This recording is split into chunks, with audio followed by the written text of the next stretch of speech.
Hello বন্ধুরা, কেমন আছো সবাই? ইতি তোমার ইন্দিরা আরও একটি ব্লগে সবাইকে অনেক অনেক শুভেচ্ছা জানাই। আশা করি সবাই খুব ভালো আছো, আমিও ভালোই আছি। আজকে সকাল সকাল উঠে পড়েছি আর স্নান সেরে পুজোও করে নিয়েছি, কারণ আজকে সায়ন তো একটু বেরোবে। তো সকাল সকাল ওই কারণে আমার সব সেরে নিয়ে এখন এই যে রান্নাঘরে চলে এসেছি ওর জন্য টিফিন বানাতে। আসলে এটাও সঙ্গে করে নিয়ে যাবে। তো প্রথমেই দেখতে পেলে ম্যাগি একটা দিয়ে আমি জল দিয়ে কিছুক্ষণ ভাপিয়ে নিলাম। তারপরে একটু বিট নুন, একটু গোলমরিচ আর সাথে একটু অরিগ্যানো আর জিরে গুঁড়ো, ধনে গুঁড়ো একদম সামান্য করে দিয়ে আবারও একটু নেড়ে চেড়ে নেবো। তারপরে অল্প পেরি পেরি মশলা দিয়ে আবার একটু ভাপিয়ে নেব। আসলে তোমরা হয়তো ভাবছো ম্যাগি বানাচ্ছি অথচ ম্যাগি মশলাটা কেন দিলাম না। আসলে সায়ন্তর কদিন ধরেই পেটটা বড্ড ডিস্টার্ব করছে, যার জন্য ও আমাকে বললো ম্যাগি মশলাটা দিও না, ওটা হেভি স্পাইসি। তো এই কারণে আমি ওটা এইভাবে ওকে পদ্ধতিতে বানিয়ে দিলাম। তো এখানে দেখো ম্যাগিটা বড্ড সেদ্ধ বেশি হয়ে গেছে এখানে স্যালাডগুলো কাটতে গিয়ে, তো যার জন্য একটু সামান্য তেল দিলাম। মোটামুটি আমি ম্যাগিটা তেল ছাড়াই বানানোর চেষ্টা করি, ভালোও লাগে খেতে বেশ।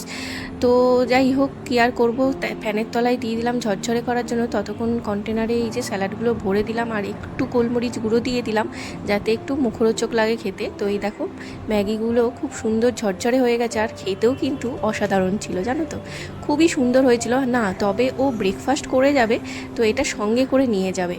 তো যাই হোক, প্রচণ্ড রোদ গরম, তার জন্য আমাকে বলল একটু ট্যাং বানিয়ে দিতে। তো ট্যাং পাউডার দিয়ে আমি একটু ঠান্ডা জলের মধ্যে মিশিয়ে দিলাম, তারপরে এই যে রেডি করে দিলাম, এখন বেরোচ্ছে। বাই। কোনটা নেব?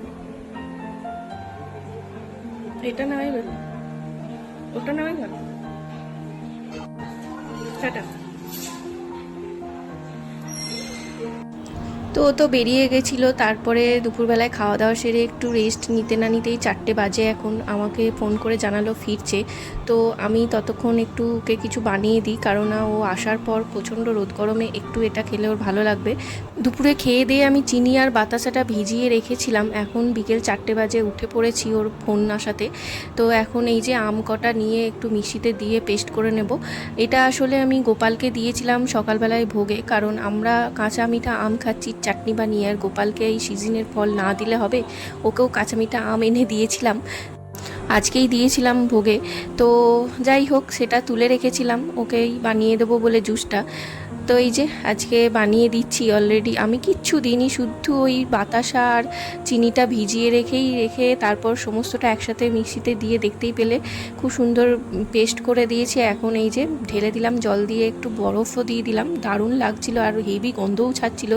গন্ধটা সত্যি খুব কাঁচা মিঠা আম তো আরও সুন্দর লাগছিল। তাই একটু টেস্ট করে দেখি, হ্যাঁ ঠিকই আছে, একদম পারফেক্ট হয়েছে। কোনো বিট লবণ বা আর কোনো চিনি টিনি দিতে হলো না, বিট লবণ দিয়েও নি আমি। এটাই দারুণ লাগছে, মানে মনেই হচ্ছে না কাঁচা আম। যাই হোক, সায়ন্ত আসার পর খেলেও বেশ ভালোও লেগেছে। ওর বলল কিছু কিছু জিনিস আমি না জেনেই বানিয়ে দিই, কিন্তু সেটা ভালোই হয়, বাট পরে সেটা কাজে লেগে যায়, এটাই যা। যাই হোক চলো, প্রচণ্ড গরম আর ভালো লাগছে না। তো আসার পর বলল যে টুবাইদা নাকি ফোন করেছিল, আজকে যেতে বলেছে ডিনারের জন্য। তো যাই হোক, ঝটপট করে এখন সন্ধ্যে 6টা বাজে প্রায়, আমি মোটামুটি গোপালকে খেতে দিয়ে এখন বেরিয়ে যাব, রেডি হচ্ছি। প্রচণ্ড গরম, কিচ্ছু ভাল লাগছে না। আমি তো আর ওই ঠান্ডা খাবো না, কারণ আমার এমনিই ঠান্ডা লেগে যায়, আর এখন যা গরম পড়েছে ঘামের সাথে আবার যদি ওই ঠান্ডা ঠান্ডা কিছু খাই, আমার অলরেডি ঠান্ডা লেগে যাবে আরও। তো ওই কারণে এসে অনেক ভুগলাম, কাশি টাশি হয়েছিল। তো ওই কারণে আমি তো খাইনি, এখন চা খেয়ে নিচ্ছি জানলায় বসে। আজকে একাই খাচ্ছি, কারণ আর সায়ন্ত তো জুস খেয়েছে, ও আর কিছু খাবে না বললো। তো যাই হোক, এই যে খেয়েটে এখন এই যে বেরিয়ে পড়েছি, অলরেডি আমরা অটোতে চেপে পড়েছি। তো চলো, এখন এই যে টুবাইদাদের বাড়িতে চলেও এসেছি। টুবাইদাও এখন নেই, এখনও পর্যন্ত আসেনি। হিয়া প্রচণ্ড এক্সাইটমেন্টে রয়েছে, কারণ ও আসলে আজকে ডিনারটা নিজে একা হাতে বানিয়েছে। তো যাই হোক চলো, এই যে টিভিও চালিয়ে দিয়েছে হিয়া, কারণ টুবাইদা নেই, কি করবে, সায়ন্ত একা একা, ওই জন্য একটু খেলা টেলা দেখছিল। আর এই যে অলরেডি ওর বিরিয়ানি, আজকে special dinner biryani, mutton biryani দম দিয়ে বসিয়ে দিয়েছি। ও সমস্তটা বানিয়েছিল, আমি এসে শুধু দম দিয়ে দিয়েছি সাজিয়ে গুছিয়ে। তো সমস্ত ক্রেডিটটাই ওরই, খুবই খেতে ভালো হয়েছিল আর অসাধারণ। আজকে সময়টাও কাটালাম, ডিনারটাও দারুণ হয়েছিল। তাহলে চলো, আজকের মতো ব্লগটা এখানেই শেষ করছি। তোমাদের কেমন লাগলো জানিও, ভালো লাগলে লাইক করো। দেখা হবে তোমাদের সাথে আবারও নতুন একটা ব্লগ নিয়ে।